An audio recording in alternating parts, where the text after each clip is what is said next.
Very good evening to all of you guys. Now we are going to discuss topic of the 2nd October and important topics of the newspaper for relevant for English comprehension, essay writing, group discussion, group exercise and interview. Today there are 3 participants. Start. Very good evening all of you. So today my topic is about RBI allows banks to fund M&As lend in rupee to residents of India's neighbors. Here M&A means mergers and acquisitions. So RBI will provide a framework, means it has started a significant framework for Indian banks to finance the mergers and also the acquisition that is done by Indian corporations, and they are authorizing the Indian banks.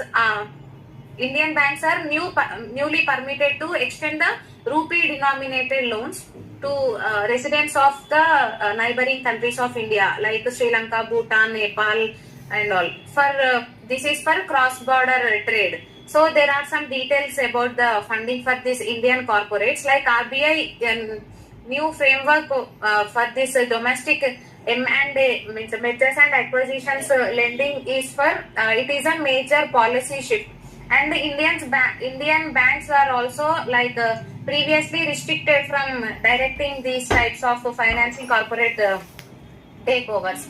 They are rational for the change. So during the previous years, India's corporation have had mostly they have depended on the costlier sector like alternatives, private credit or offshores and all. So now it has changed, like ongoing to push the internationalize and the Indian rupee value. So RBI is announcing that Indian authorizing dealer banks can also lend in the rupees to the residents, and the banks in the Bhutan, Nepal and Sri Lanka, whatever the neighboring countries are there for India. Its main purpose is for the loans are intended for facilitating the cross-border trade issues, trade transactions and all.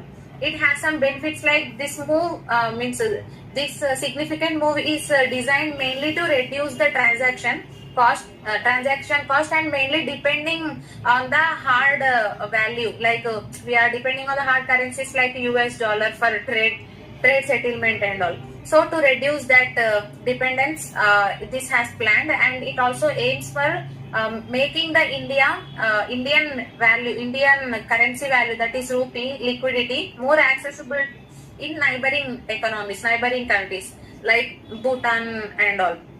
And it implementation details also,